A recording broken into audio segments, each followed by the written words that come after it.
I sit there and tear apart myself so hard all the time. You're listening to OurSpace with Matt Vettese.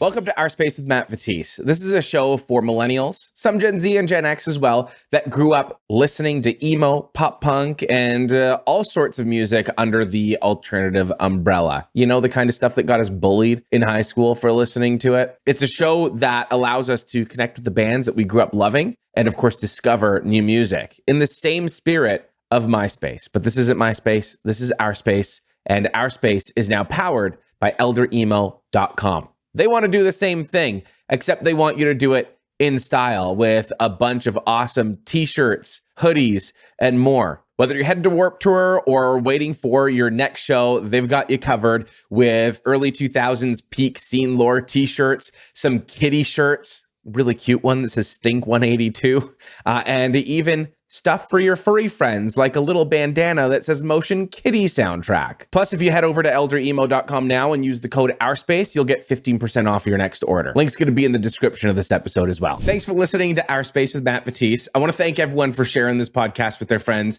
and for leaving positive reviews, even for subscribing to the video version on YouTube. That's the best way that you can support the show. Just interact with it as much as you can and share it with your friends.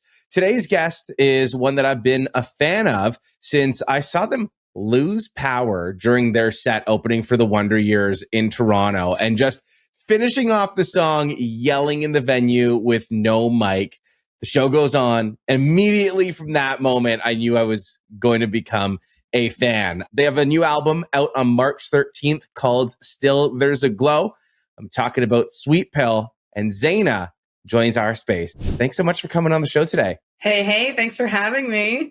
I kind of want to ask about that really quick before we kind of get into the chat about the record. Do you remember that specific show in Toronto and that happening? I'm going to be real. No.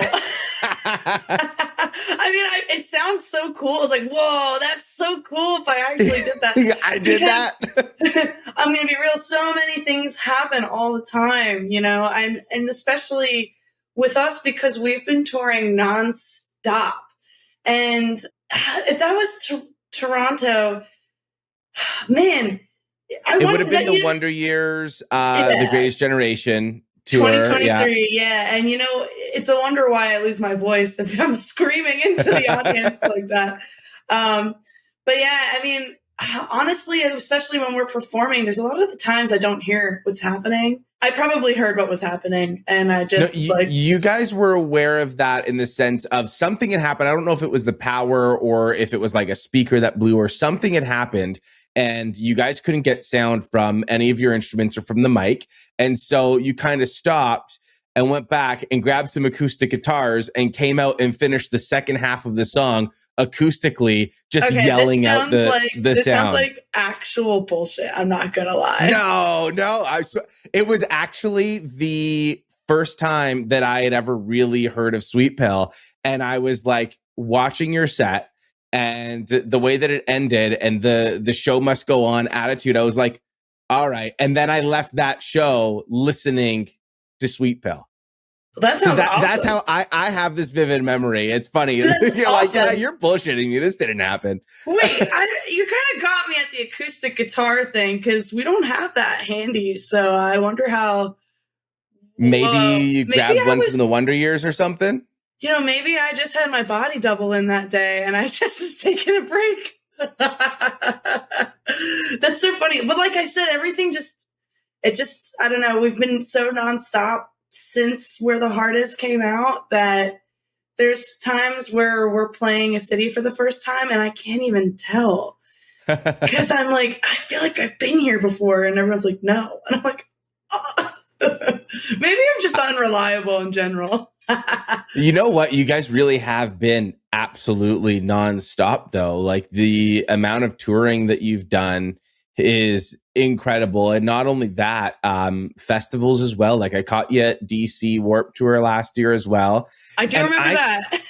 I want to ask you about that because I feel like, as someone in the audience seeing so many cool young bands playing Warped Tour for the very first time, especially bands that are, you know, at that point where they may be 30 plus, where they remember going to Warped Tour or remember what it meant at that time for their youth to be like, holy shit, I'm here, especially after a massive period of time where like it didn't look like it was coming back and it didn't feel like it was ever going to come back. So it didn't feel like there was ever going to be that opportunity. Like I saw you guys, I saw Cliff Diver, I saw Carpool, like I saw so many awesome bands, and like I could see the smile in, you know, the faces of all of the bands that were there performing, just like so happy that they were there because it was the first one back. And I kind of wanted to touch on that a little bit. What was that like, getting that call to play Warped Tour and then actually doing it?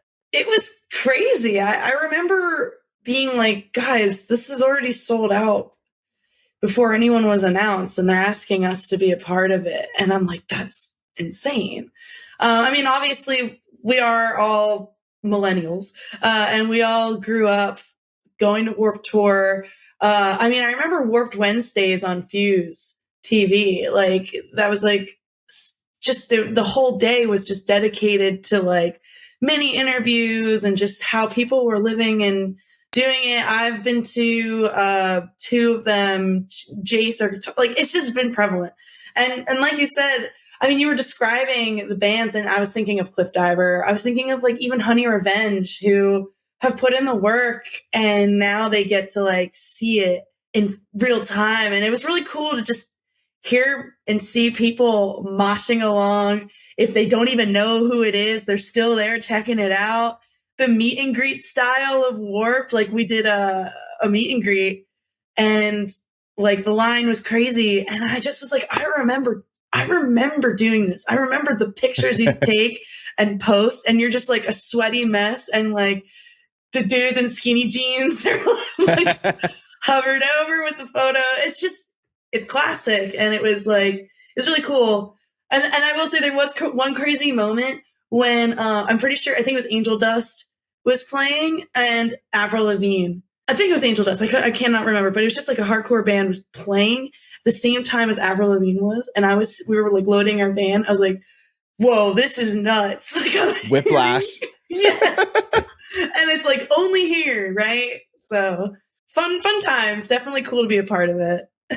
Yeah. And it's really cool to see Warped coming back and kind of being in the spirit of it is, because you said something earlier. You said we're all millennials. And when I started this podcast, when I started creating content, it was always for millennials that grew up listening to emo. But I think that a lot of millennials kind of got lost in, all right, some people are having kids or going to school or focusing on their career. And even though a lot of millennials grew up listening to and loving this music, it's easy to get caught in well, I've got all these other things going on in my life. I don't have time to find new music, so I'm just going to listen to the same old playlist. Same. But now that things are kind of coming around and we're in our 30s, we're like, we've gotten a little bit of that time back for the most part. And we're going, hey, what did we miss out all of those years ago? What are we missing out on right now? Let's rediscover new music again. And this is new to me.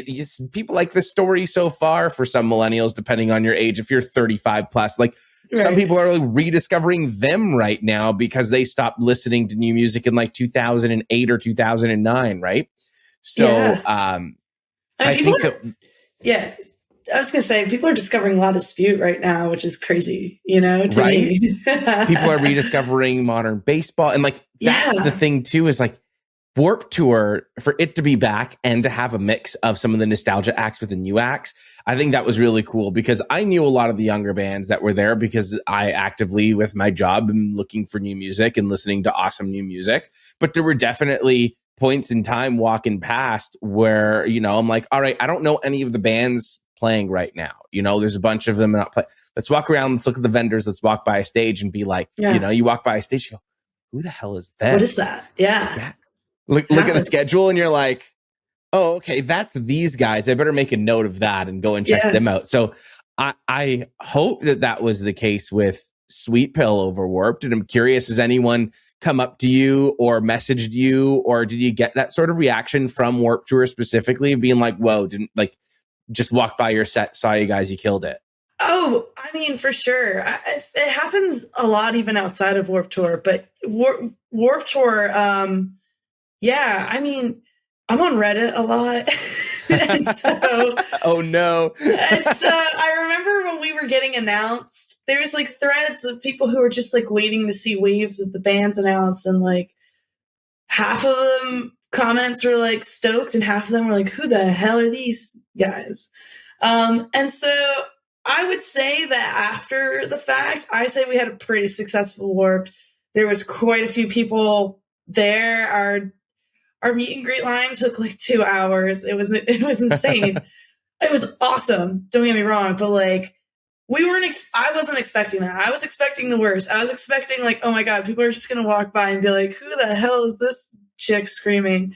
But it really wasn't. And there was like, I connected with the audience and I had a great time. And there's usually shows where, it's awkward. And that was definitely not the case in DC. And then when we did Long Beach, it was like, I think even better, maybe because the beach was in front of me, but it was a great time. That'll help. Yeah.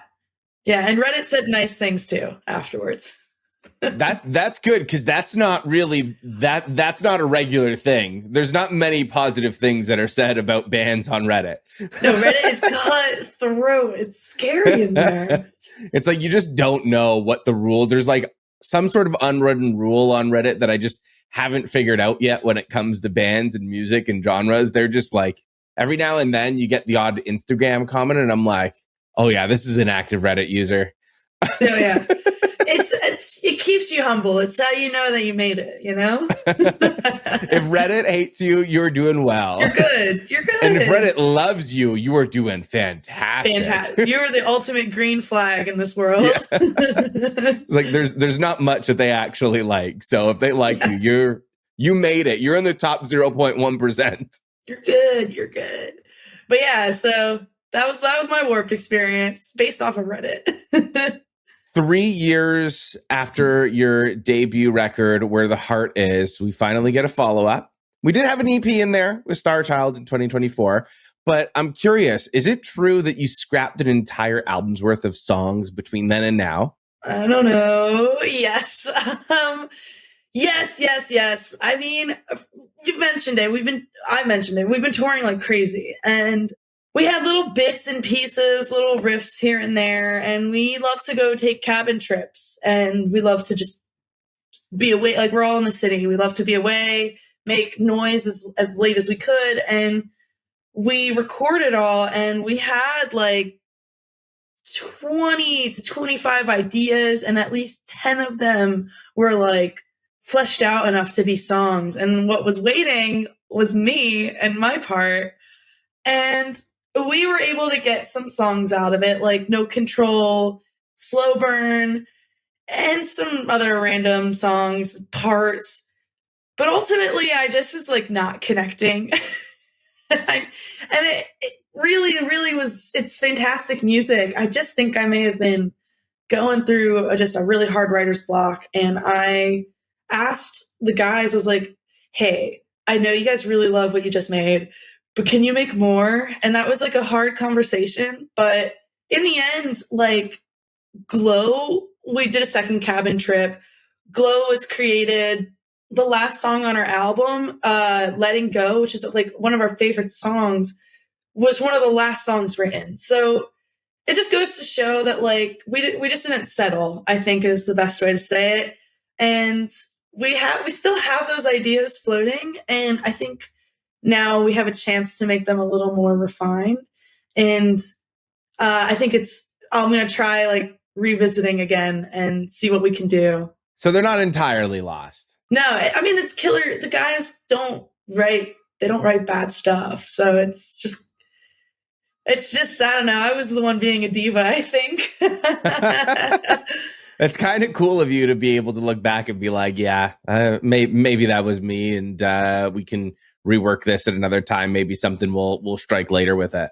Yeah, and like I said, we're all glad we did that, because there's some parts that we like took out and like connected it to like a new idea, and we're like, oh my God, this is what it was supposed to be for. So yeah, we'll see what comes of it. we might get a new Sweet Pill album sooner rather than later. Might not have to wait 3 years for the next one. I don't think you will, because I think we also understand what our lives look like now. So we already kind of started writing our third album. That's very good to know. We got a head start. At the time that we're talking, this album hasn't even come out yet. So, nope. Busy things. Now, does writing new music slow down the touring? Because you have been nonstop. And I mean, as we talk about that, you do have a tour that is coming up very shortly as well. So to be writing music, to be doing the constant touring, how does that all work? I don't know. I'm figuring it out. That's why it took so long to put out this album. Because we would tour for like a month, 2 months, come back, and I just don't want anything to do with Sweet Pill. When I come home, I want to like relax for a second. But then by the time I relax, I have to gear up and leave again for like, maybe it was like a 1 week thing, or we're going to Europe. And oh my God, all that stuff just takes a toll out of you. And I just become so turned off. It's like work. It's like, I was a graphic designer and I would sit there and design all day, and I'd come home. It's like, I'm not going to I'm not going to doodle. I'm going to sit and play video games, like, you know? And so I think trying to find that healthy balance, you know, that work-life balance is like so hard.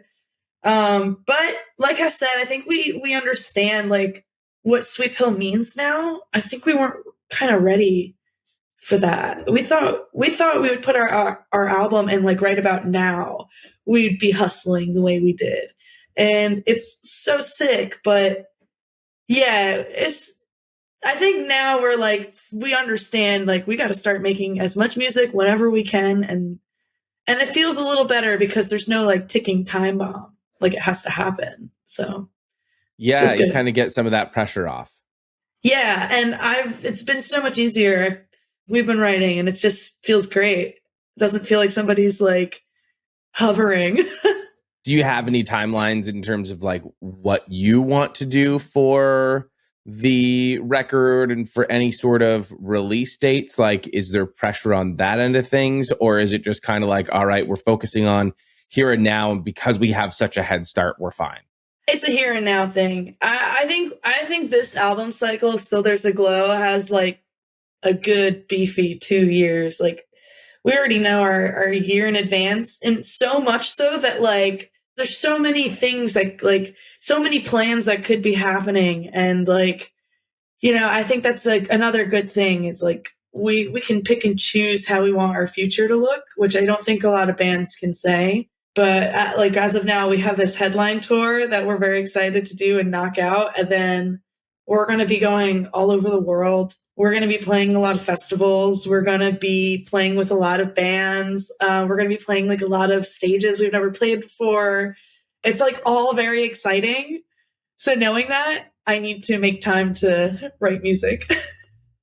How exciting is that from your end of things, coming from Philly? And I wanted to talk a little bit about the Philly scene as well. But, you know, the Philly scene just is absolutely stacked. As much as I hate your sports teams, man, your music is fantastic. Oh, you can't say that to me.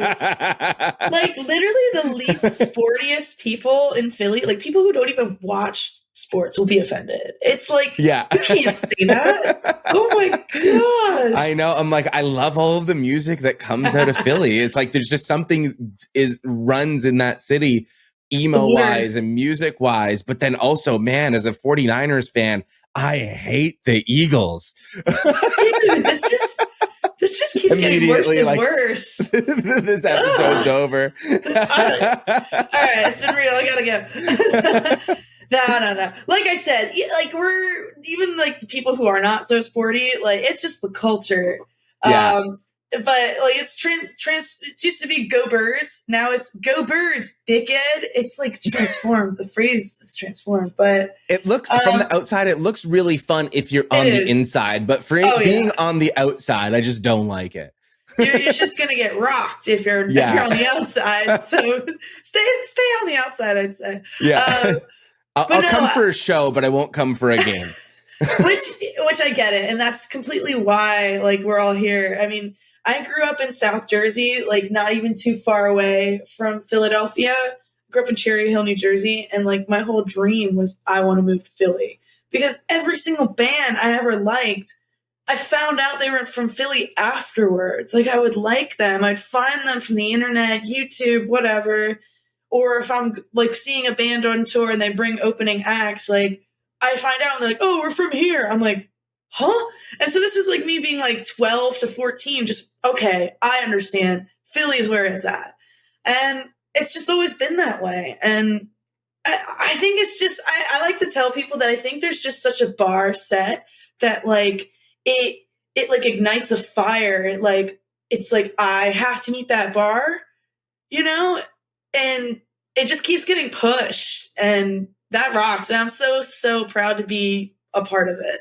Now, what's that like going from such a high bar and playing in Philly to now getting invited to go overseas and play shows in other countries? Like, did you think that you would be here at this point, you know, even just 5 years ago?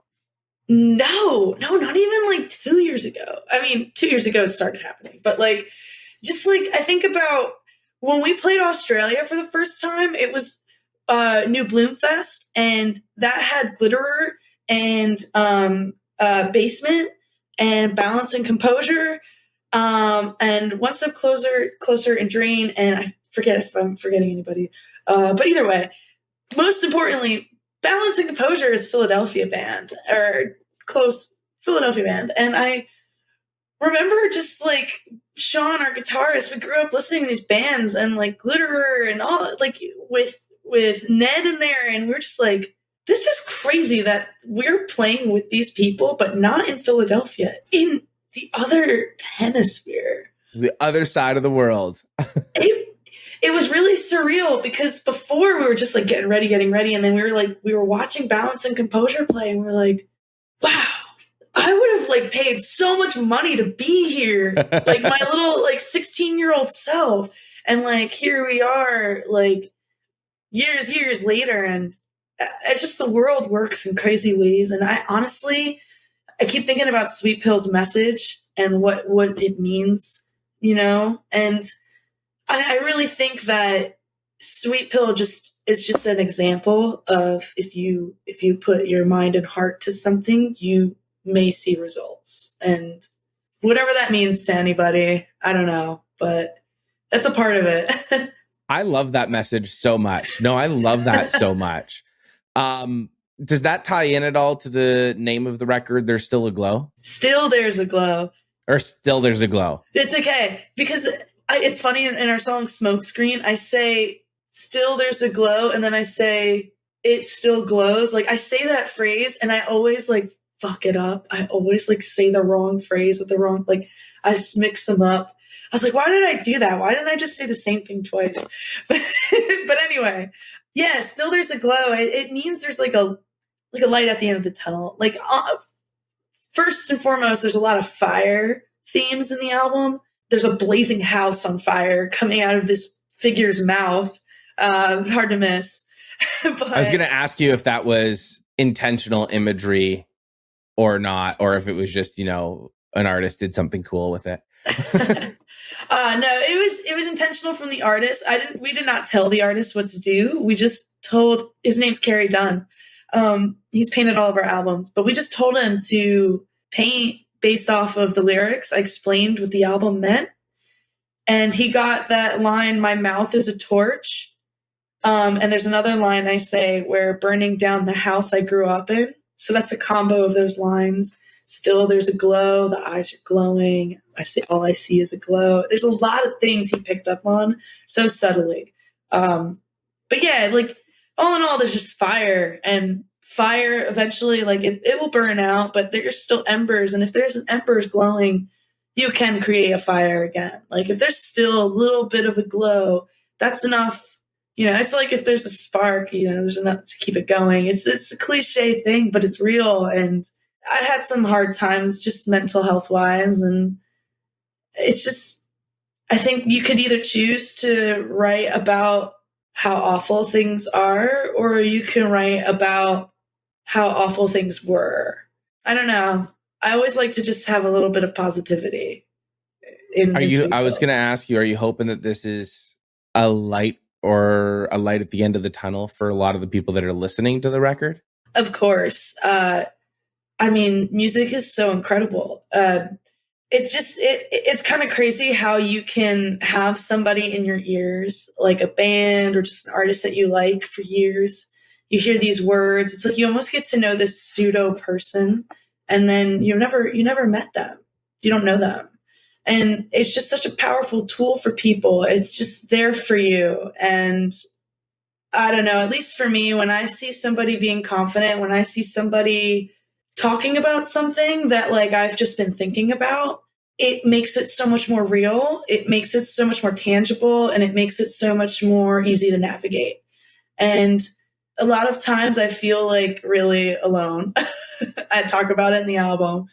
And as alone as I may feel, the reality is I may not be. I don't know. I'm a rambler. I'm rambling, but I'm just trying to say that like music is crazy in that way. And one thing I may be saying somebody may like need to hear. And I definitely am like that. I'm on the other end. There's stuff I've heard that I needed to hear, and it's gotten me to where I am now. I was going to say, it's interesting to hear that, you know, you're kind of saying that on your perspective in terms of the art that you create, when so many people turn to art to feel that way, and because it makes them feel that way, right? Like, I think that's the reason why so many people are drawn to this type of music. It was, you know, they found a record that made them go, oh, hey, this person writing this song feels the exact same way as me, and I'm not alone.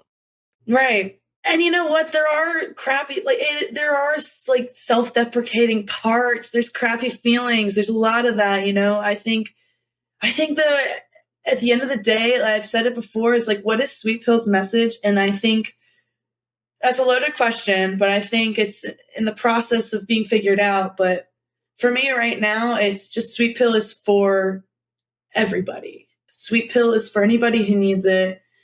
I grew up going to shows, and it being the highlight of my week, it would be what I would post about on Instagram or on Twitter. I'd be like, oh my God, 7 days until Circa Survive. And like, I get into the room. Which they're back, by the way. I know, it's crazy. It's like, I feel like so many people have asked me about it, and I feel like it's been spoken into existence.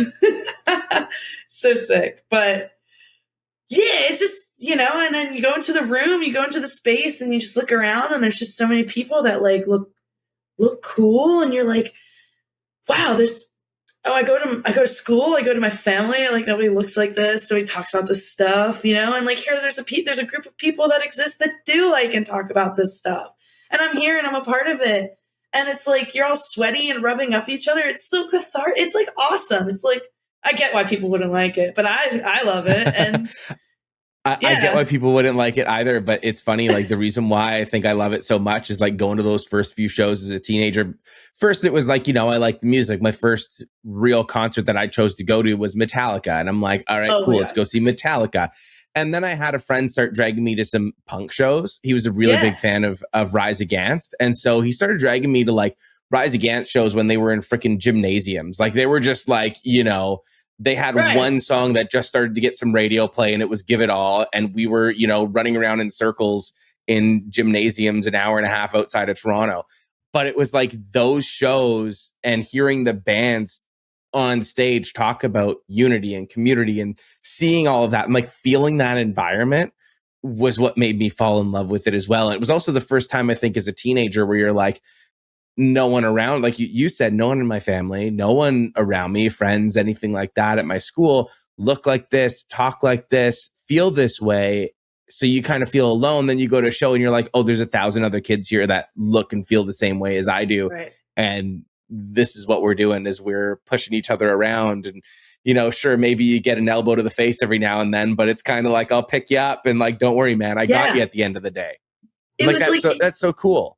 I would explain it to my parents, like why I had a bruise. I'd be like, but it's fine. It's like so dangerous. Like, no, it's fine. Like, you actually like, okay, it is dangerous, but like there's like there's 100 people that are like actually looking out.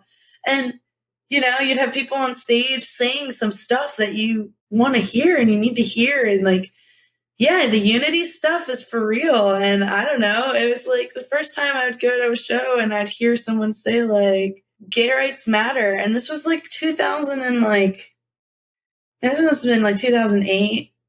And I just remember being like, you can say that and like, no one's going to be mad. Like, and it just proved, and it's just so much more since then. And it just shows why, Sweet Pill has a platform, and I'm also discovering how to use it. And because it does matter to say those things and to hear those, people need to hear, like I said, people need to hear and see confidence to feel it and act it, I think.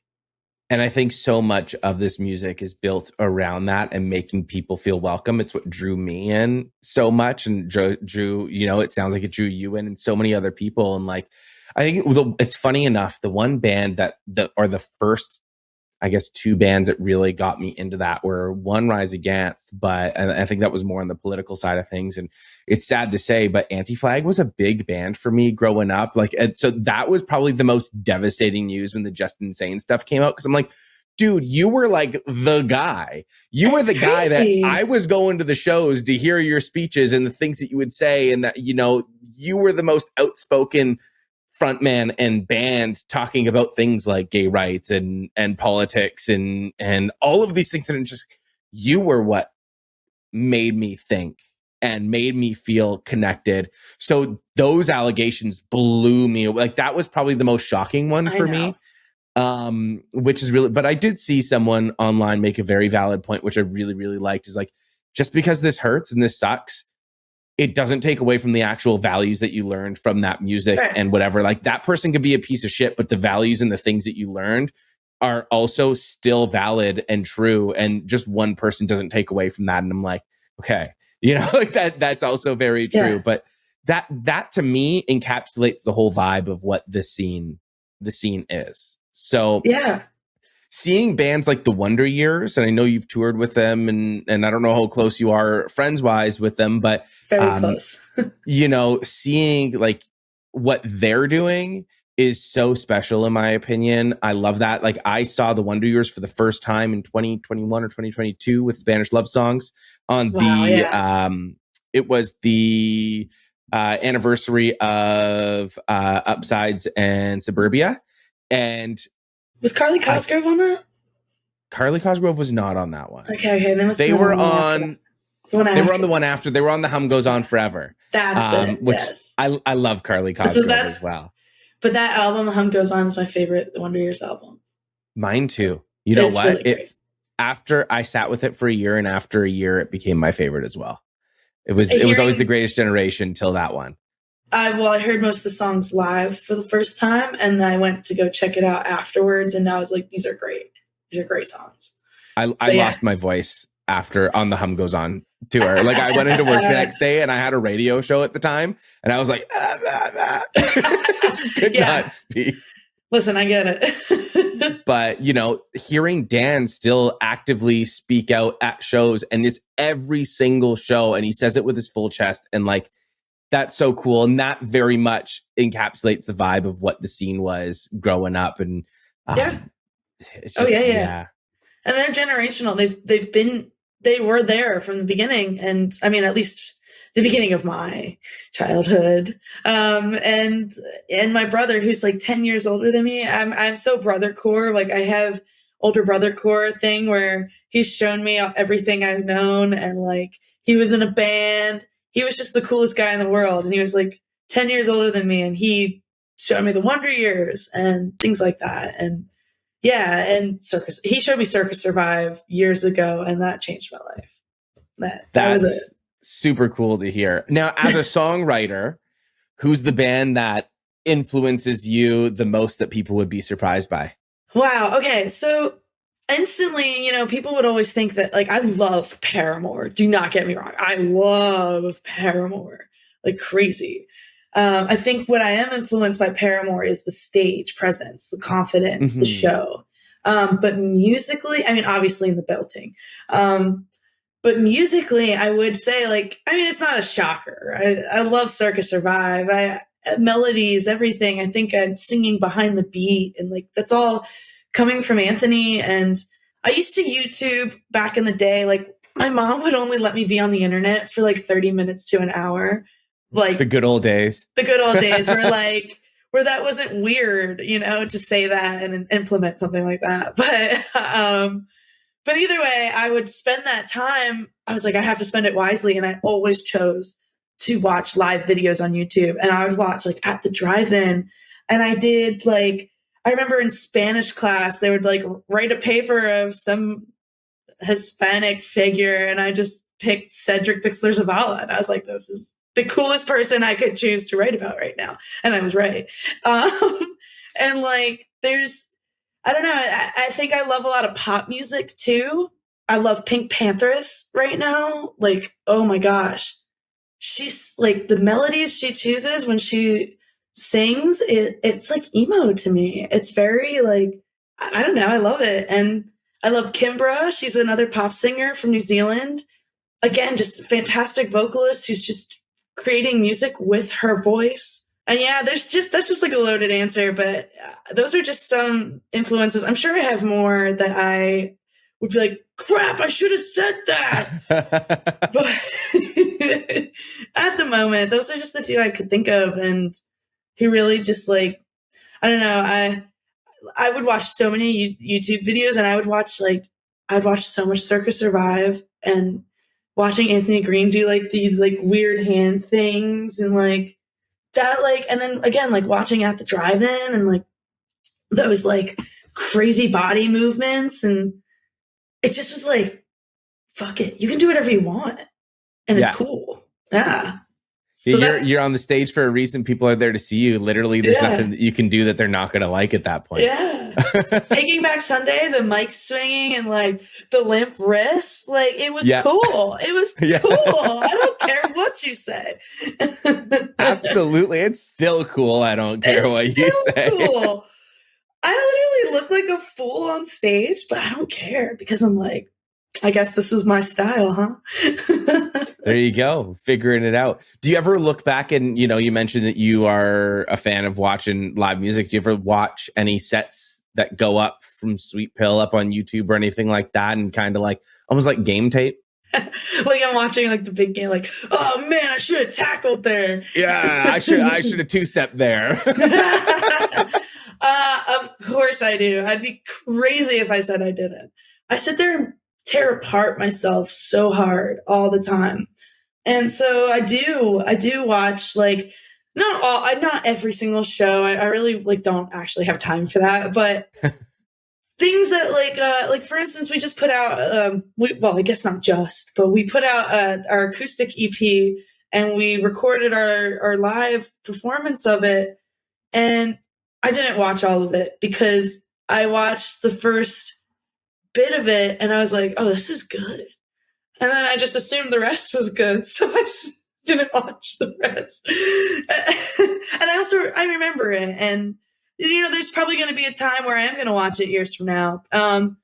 There's things I see on like TikTok or Instagram of just people's point of view where sometimes I'm so curious about how the sound works, because in my ears, you hear something completely different than the room.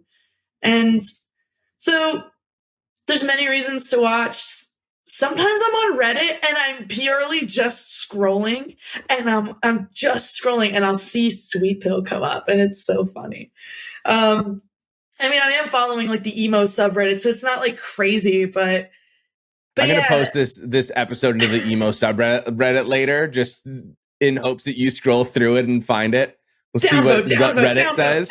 I don't know if I want to know what Reddit says, but we'll find out. Yeah, right. But yeah, I've been talking about Reddit a lot, haven't I? I mean, I love Reddit. Don't come for us, Reddit. I know. Talking a lot about the live presence, and like I said, you're going on tour very, very soon. So if you're watching this on YouTube, if you're listening on Apple or Spotify, go get your tickets to see Sweet Pill on tour. I'm curious from this new record because it comes out on the same day of the tour. So majority of the people, besides maybe day one, will have that full record in their hands and they'll be able to listen to it, go and catch these songs live. Which song are you most excited to play from this record? Ooh, we are going to play all the songs on the record for this upcoming tour except one called Rotten. I know. And maybe that'll change, but Why not Rotten? I think also we couldn't fit all of them, and that song is by far the hardest song for me to sing in the set. Okay. It is. It is a belt song. I think the highest note on the album is in that song.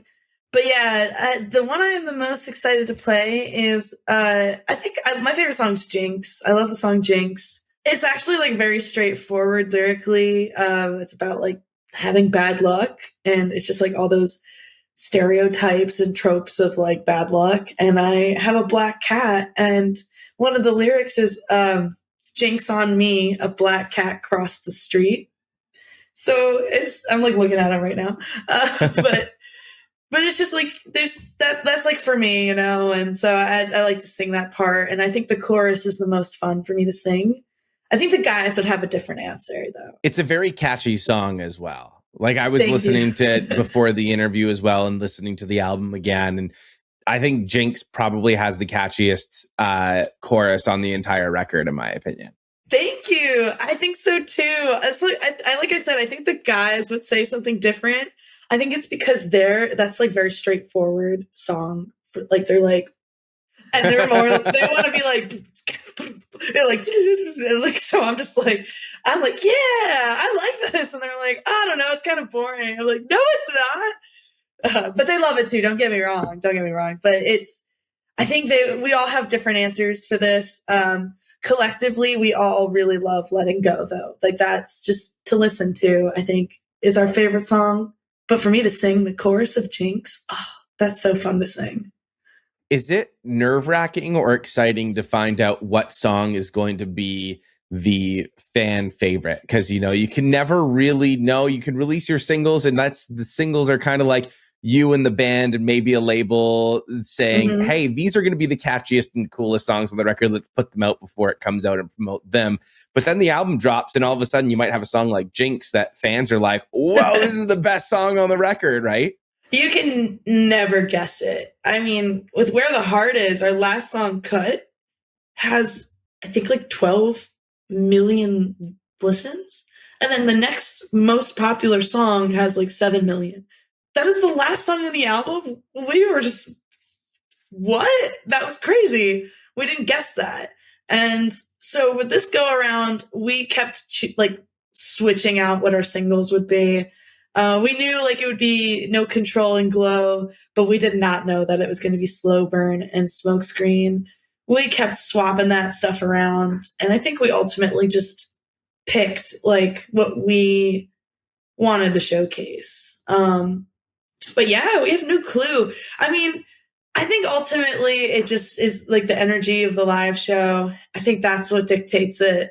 And I also think like if someone does something crazy on TikTok too with a song, that you never know what one's going to go viral. Right? They're going to slow it down or speed it up and then just like nightcore it. And then there you go.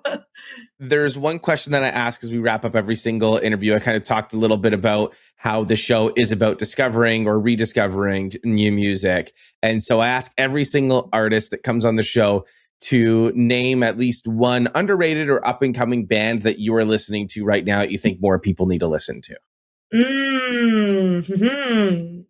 That is a great question. You are allowed to pull up your Spotify or your Apple Music if you needed to as well.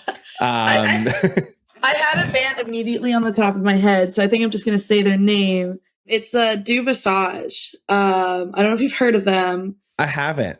So okay. I'm happy. I like when it's someone that I don't know because then I get to go and check out a new band. Dazegaze, really, really cool band. I'm going to say two. First of them, they released like a single like almost 2 years ago, and then like nothing for like a year. And the single was so good, and I was like, "Who is this band?" And then they released an album. They toured with Mannequin Pussy. They've been doing really cool stuff, and I got to listen to their newest album, and I'm so stoked on it. So it's going to come out. That I haven't announced anything about it yet, but like I had great path ahead for them. And another band is Stereo City, who we're bringing on tour with us for like the last week of tour. I wish it was for the whole thing, but they're very cool. They're very math rocky, but the singer is fantastic. Can do this crazy noodly stuff and like sing like these beautiful like it's awesome. And it's almost reminiscent of Pool Kids, but they're definitely doing their own thing. So I don't want to compare too much. And I'm very excited for them. And I want a lot of people to listen to them and check them out. Hell yeah, I love that. And if you're listening to this podcast, go and pre-save Still There's a Glow if it is before March 13th that you are hearing this. If it is after March 13th, just go listen to the damn record. And also go and check out the tour dates. Lots and lots of tour dates. And I'm sure there's going to be even more coming out. Lots of touring just by that. So keep an eye out on Sweet Pill's tour schedule. I'm sure they're going to hit a city near you. Zayna, thank you so much for coming on the show today. Thank you so much, Matt. This has been a very great conversation and I had a lot of fun. So thank you. Thank you for listening to OurSpace with Matt Vettese. If you enjoyed yourself, please support the show by subscribing and leaving a review.